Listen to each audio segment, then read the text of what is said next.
여러분 안녕하십니까. 한국농수산대학의 버섯학과 장영일 교수입니다. 오늘은 이와 같이 꽃보다 아름다운 녹각영지에 대해서 기능성과 재배 과정에 대해서 설명을 드리도록 하겠습니다.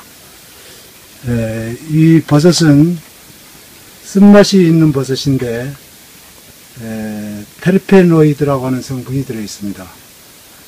그래서 그 항암 면역 활성을 높여주는 물질인데, 우주인들이 그 면역 활성이 떨어지는 것을 방지하기 위해서 우주인들이 가지고 가는 식품으로 되어 있습니다. 그래서 우주 식품으로 알려져 있을 정도로 기능성이 뛰어나고 항암 작용이 뛰어나고, 제가 이 버섯을 지금도 먹고 있습니다만은 고혈압, 당뇨에 효능이 좋은 버섯으로 알려져 있습니다.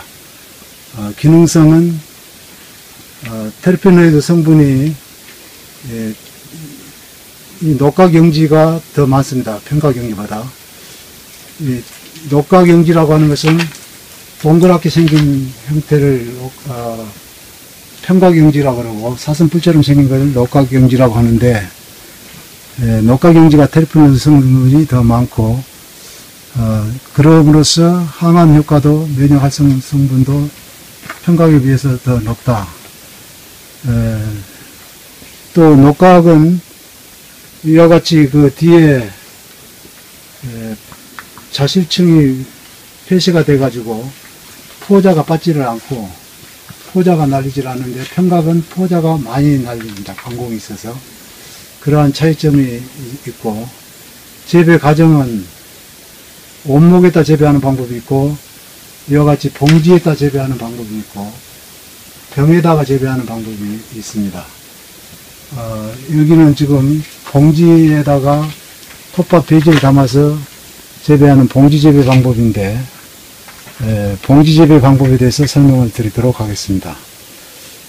먼저 봉지의 크기는 1kg짜리도 있고 1.2kg, 1.4kg, 1.5kg, 2kg 여러 가지 유형이 있지만, 여기는 1.3kg 되는 배지인데, 톱밥 80%, 톱밥도 종류가 여러 가지 있는데, 참나무 톱밥 80%에 미강, 쌀결을 한 20% 혼합을 해서 수분을 65%로 맞춰줍니다. 수분 65%라고 하는 것은 이렇게 톱밥을 한 줌 쥐고 손으로 꽉 쥐었을 때에 손가락 사이로 물이 한두 방울 흘러나올 정도가 65%가 되는데, 수분을 맞춘 다음에 봉지에다가 배지를 담는 것을 입봉이라고 합니다. 입봉 작업을 한 다음에 이제 살균을 하게 되죠. 살균을 하는 방법은 두 가지가 있습니다. 상압살균과 고압살균이 있는데, 상압살균이라고 하는 것은 100도씨 전후에서 살균을 하는 것이고, 고압살균이라고 하는 것은 121도씨에서 살균을 하는 것을 말합니다. 상압살균은 온도가 낮기 때문에 한 4시간 정도 해주는 것이 좋고, 고압살균 121도씨에서 하는 것은 60분 내지 90분 하면 충분합니다. 살균을 해서 배지가 식도록 냉각을 시킨 다음에 접종을 하게 되죠.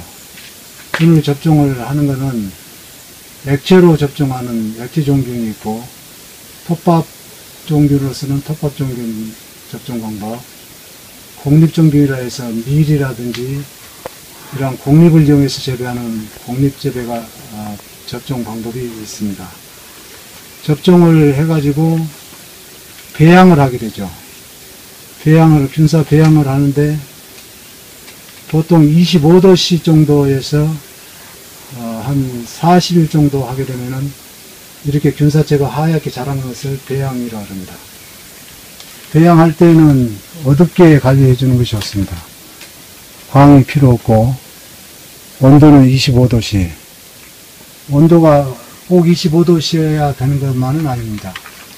온도를 조금 낮게 관리하면은 병해충도 안전성을 가지면서 기간은 더 길어지죠. 배양 기간이 길어지고 25도 저온에다 하면은 40일에 배양이 완성된다면은 25도 곱하기 40일 하면은 몇 도입니까? 1000도죠. 적산 온도가 1000도가 됐을 때 자라는데, 예를 들어서 20도씨에서 배양을 하게 되면은 1000도를 하려면 얼마 걸리죠? 45일이 걸리나요? 기간이 더 오래 걸리게 되는 방법이 적산 온도로 계산하는 방법이고, 배양이 끝나면은 이렇게 버섯을 발생시킬 때에, 일반적인 버섯은 발생시킬 때 온도를 더 낮게 관리를 하는데, 이 영지버섯은 발생시킬 때 온도를 배양할 때보다 더 높게, 25도씨보다 높게, 즉 26도나 28도씨까지 온도를 높여서 발생을 시키면서 습도를 95% 또는 90% 정도로 높게 유지를 해주고, 환기를 시켜야 되는데, 이제 녹과경지는 환기를 좀 갖다주게 되고, 평가경지는 환기를 좀 더 시켜주는 형태로 관리를 하게 됩니다. 그래서 온도, 습도, 환기,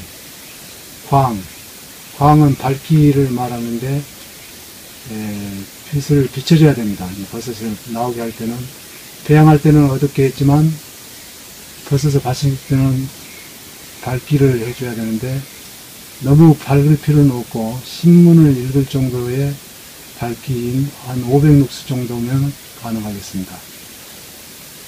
이렇게 관리를 해서 쭉 기르게 되면은 녹각영지는 사슴뿔처럼 이렇게 생기게 되는데, 사슴뿔처럼 안 나오고 지금 이것처럼 넓적하게 펴지는 것은